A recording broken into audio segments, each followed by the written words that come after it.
ನಮಸ್ಕಾರ ಪ್ರೀತಿಯ ವೀಕ್ಷಕರೇ, ಹೇಗಿದ್ದೀರಾ ಎಲ್ಲರೂ? ಮನೆಯ ಮಹಾರಾಣಿ ಚಾನಲ್ಗೆ ನಿಮ್ಮೆಲ್ಲರಿಗೂ ಆತ್ಮೀಯ ಸ್ವಾಗತ.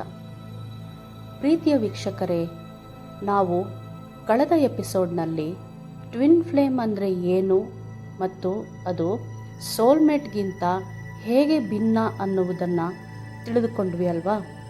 ಬನ್ನಿ ಇವತ್ತು ಅದರ ಮುಂದುವರೆದ ಭಾಗವನ್ನು ಪ್ರಾರಂಭ ಮಾಡೋಣ.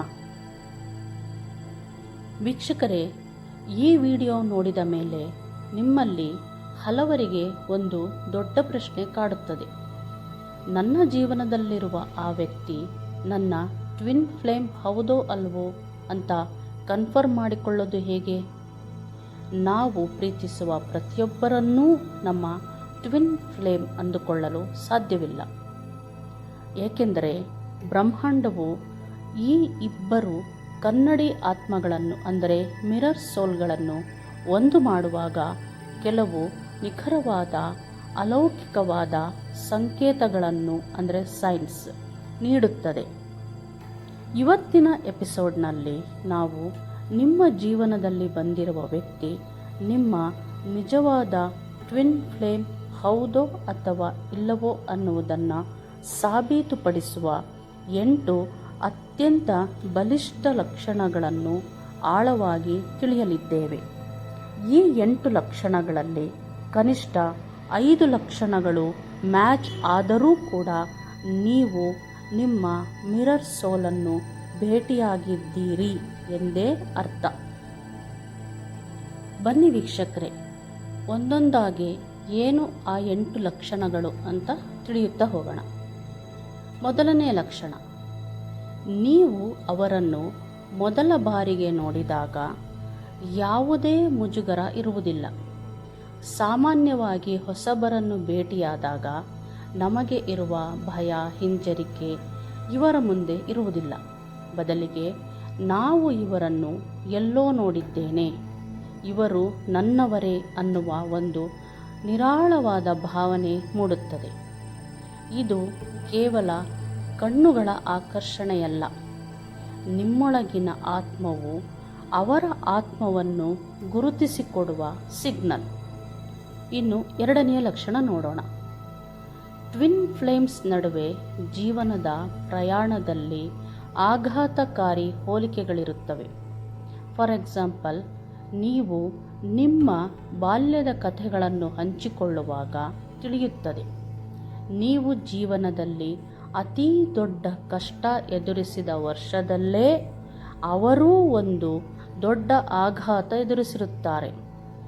ನಿಮ್ಮಿಬ್ಬರ ಹವ್ಯಾಸಗಳು, ಯೋಚನೆಗಳು ಅಷ್ಟೇ ಏಕೆ, ನಿಮ್ಮಿಬ್ಬರ ಶರೀರದ ಮೇಲಿರುವ ಕೆಲವು ಮಚ್ಚೆಗಳು ಅಥವಾ ಗಾಯದ ಗುರುತುಗಳೂ ಕೂಡ ಒಂದೇ ಜಾಗದಲ್ಲಿ ಇರುವ ಸಾಧ್ಯತೆ ಇರುತ್ತದೆ.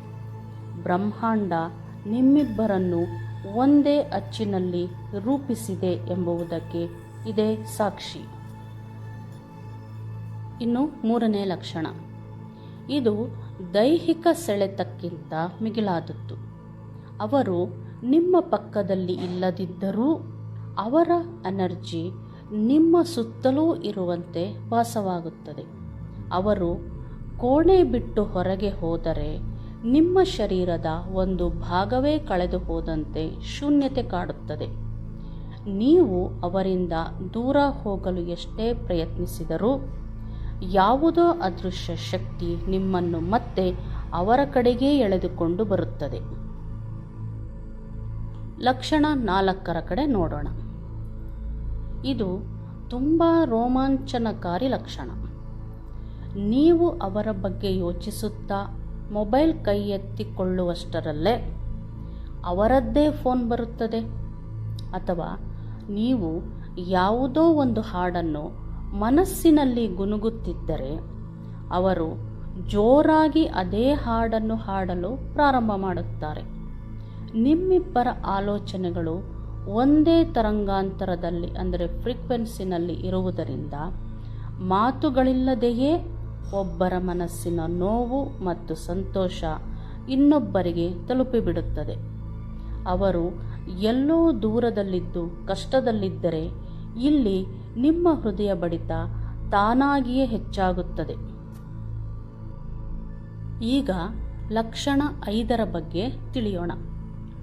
ನೀವು ನಿಮ್ಮ ಟ್ವಿನ್ ಫ್ಲೇಮನ್ನು ಭೇಟಿಯಾಗುವ ಮುನ್ನ ಅಥವಾ ಭೇಟಿಯಾದ ನಂತರ ನಿಮ್ಮ ಸುತ್ತಮುತ್ತ ಕೆಲವು ನಂಬರ್ಗಳು ಪದೇ ಪದೇ ಕಾಣಿಸತೊಡಗುತ್ತವೆ. ಗಡಿಯಾರ ನೋಡಿದರೆ 1111 ಅಥವಾ 1212 ಅಥವಾ ಗಾಡಿ ನಂಬರ್ಗಳಲ್ಲಿ 777, 999 ಹೀಗೆ ಕಾಣಿಸುತ್ತದೆ. ಆಧ್ಯಾತ್ಮದಲ್ಲಿ ಇದನ್ನು ಸಿಂಕ್ರೋನಿಸಿಟಿ ಎನ್ನಲಾಗುತ್ತದೆ. ಬ್ರಹ್ಮಾಂಡವು ನಿಮಗೆ ನೀವು ಸರಿಯಾದ ದಾರಿಯಲ್ಲಿದ್ದೀರಿ, ನಿಮ್ಮ ಆತ್ಮದ ಇನ್ನೊಂದು ಭಾಗ ನಿಮ್ಮ ಹತ್ತಿರವೇ ಇದೆ ಎಂದು ನೀಡುವ ದೈವಿಕ ಸಂಕೇತಗಳಿವು. ಈಗ ಲಕ್ಷಣ 6. ನಾವು ಕಳೆದ ಎಪಿಸೋಡ್ನಲ್ಲಿ ಹೇಳಿದಂತೆ ಇವರು ನಿಮ್ಮ ಒಳ್ಳೆಯತನವನ್ನು ಮಾತ್ರ ನೋಡುವುದಿಲ್ಲ, ನಿಮ್ಮಲ್ಲಿರುವ ಕೋಪ, ಅಸೂಯೆ, ಕೀಳರಿಮೆಯನ್ನು ಹೊರಗೆಳೆಯುತ್ತಾರೆ.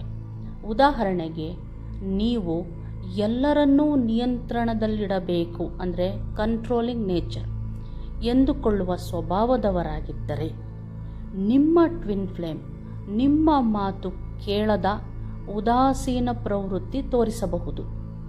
ಇದು ನಿಮ್ಮ ಇಗೋವನ್ನು ಕೆಣಕುತ್ತದೆ. ಅವರು ನಿಮ್ಮನ್ನು ಕೋಪಗೊಳಿಸಲು ಹಾಗೆ ಮಾಡುವುದಿಲ್ಲ. ನಿಮ್ಮಲ್ಲಿರುವ ಆ ನಿಯಂತ್ರಿಸುವ ಹಠವನ್ನು ನೀವು ಬಿಡಬೇಕು ಎಂದು ಬ್ರಹ್ಮಾಂಡ ಅವರ ಮೂಲಕ ನಿಮಗೆ ಪಾಠ ಕಲಿಸುತ್ತದೆ. ಈಗ ಲಕ್ಷಣ 7ರ ಕಡೆ ನೋಡೋಣ. ಅವರು ನಿಮ್ಮ ಜೀವನಕ್ಕೆ ಬಂದ ಮೇಲೆ ನೀವು ಹಳೆಯ ವ್ಯಕ್ತಿಯಾಗಿ ಉಳಿಯಲು ಸಾಧ್ಯವೇ ಇಲ್ಲ. ನಿಮ್ಮ ಕೆಟ್ಟ ಅಭ್ಯಾಸಗಳು ತಾನಾಗಿಯೇ ಸುಟ್ಟು ಹೋಗುತ್ತವೆ. ನೀವು ಸದಾ ಇಷ್ಟಪಡುತ್ತಿದ್ದ ಸಣ್ಣತನದ ಆಲೋಚನೆಗಳು ಮಾಯವಾಗಿ ಜೀವನದ ಬಗ್ಗೆ ವಿಶಾಲವಾದ ದೃಷ್ಟಿಕೋನ ಬರುತ್ತದೆ. ನೀವು ಆಧ್ಯಾತ್ಮದ ಕಡೆಗೆ ತೀವ್ರವಾಗಿ ಆಕರ್ಷಿತರಾಗುತ್ತೀರಿ. ಅವರು ನಿಮ್ಮನ್ನು ಒಬ್ಬ ಉತ್ತಮ ಮಾನವರನ್ನಾಗಿ ಮರುರೂಪಿಸುತ್ತಾರೆ. ಈಗ ಕಡೆಯ 8ನೆಯ ಲಕ್ಷಣ. ಜಗತ್ತಿನಲ್ಲಿ ಎಷ್ಟೇ ಚಂಡಮಾರುತ ಇರಲಿ, ಎಷ್ಟೇ ಕಷ್ಟ ಇರಲಿ, ನೀವು ಅವರ ಜೊತೆ ಕುಳಿತಾಗ ಜಗತ್ತಿನ ಅತ್ಯಂತ ಸುರಕ್ಷಿತ ಜಾಗದಲ್ಲಿ ಇದ್ದೀರಾ ಅನ್ನುವ ನಿರಾಳತೆ ಸಿಗುತ್ತದೆ. ಎಲ್ಲ ಮುಖವಾಡಗಳನ್ನು ಕಳಚಿಟ್ಟು ನಿಮ್ಮ ಅಸಲಿ ರೂಪದಲ್ಲಿ ನೀವು ಅವರ ಮುಂದೆ ಇರಬಹುದು. ಏಕೆಂದರೆ ಅವರೂ ನೀವೇ, ನೀವೂ ಅವರೇ. ಸ್ನೇಹಿತರೆ, ಈ 8 ಲಕ್ಷಣಗಳನ್ನು ಕೇಳಿದಾಗ ಅಬ್ಬಾ, ಎಷ್ಟು ಅದ್ಭುತವಾದ ಸಂಬಂಧ ಅನಿಸುತ್ತೆ ಅಲ್ವಾ? ಆದರೆ ಇಲ್ಲೇ ಇರೋದು ಅಸಲಿ ಟ್ವಿಸ್ಟ್. ಈ 8 ಲಕ್ಷಣಗಳು ಎಷ್ಟು ತೀವ್ರವಾಗಿರುತ್ತವೆಯೋ ಇವರ ನಡುವೆ ಬರುವ ಬಿರುಗಾಳಿ ಅಷ್ಟೇ ಭಯಾನಕವಾಗಿರುತ್ತದೆ. ಯಾವಾಗ ಇಬ್ಬರ ಇಗೋಗಳು ಮುಖಾಮುಖಿಯಾಗುತ್ತವೆಯೋ ಆಗ ಈ ಜರ್ನಿಯ ಅತ್ಯಂತ ಕರಾಳ ಮತ್ತು ಕಠಿಣ ಹಂತ ಶುರುವಾಗುತ್ತದೆ. ಅದೇ ದ ರನ್ನರ್ ಆ್ಯಂಡ್ ಚೇಸರ್ ಹಂತ. ಪ್ರಾಣಕ್ಕಿಂತ ಹೆಚ್ಚಾಗಿ ಪ್ರೀತಿಸಿದ ವ್ಯಕ್ತಿ ಇದ್ದಕ್ಕಿದ್ದಂತೆ ನಿಮ್ಮಿಂದ ದೂರ ಓಡುವುದು ಏಕೆ? ನೀವು ಅವರ ಬೆನ್ನಟ್ಟಿದಷ್ಟೂ ಅವರು ಮತ್ತಷ್ಟು ದೂರ ಹೋಗುವುದು ಏಕೆ? ಈ ನೋವಿನ ವಿರಹದ ಹಂತವನ್ನು ನಿಭಾಯಿಸುವುದು ಹೇಗೆ? ಇದನ್ನು ನಾವು ಮುಂದಿನ ಎಪಿಸೋಡ್ನಲ್ಲಿ ಅತ್ಯಂತ ಆಳವಾಗಿ ಮತ್ತು ಬಲವಾದ ಗೈಡೆನ್ಸ್ ಜೊತೆ ತಿಳಿಯಲಿದ್ದೇವೆ. ಇವತ್ತಿನ 8 ಲಕ್ಷಣಗಳಲ್ಲಿ ನಿಮಗೆ ಎಷ್ಟು ಲಕ್ಷಣಗಳು ಮ್ಯಾಚ್ ಆಗಿವೆ ಎಂಬುದನ್ನು ಕಮೆಂಟ್ ಮಾಡಿ ತಿಳಿಸಿ. ಮುಂದಿನ ಎಪಿಸೋಡ್ಗಾಗಿ ಈಗಲೇ ಸಬ್ಸ್ಕ್ರೈಬ್ ಆಗಿ. ಧನ್ಯವಾದಗಳು.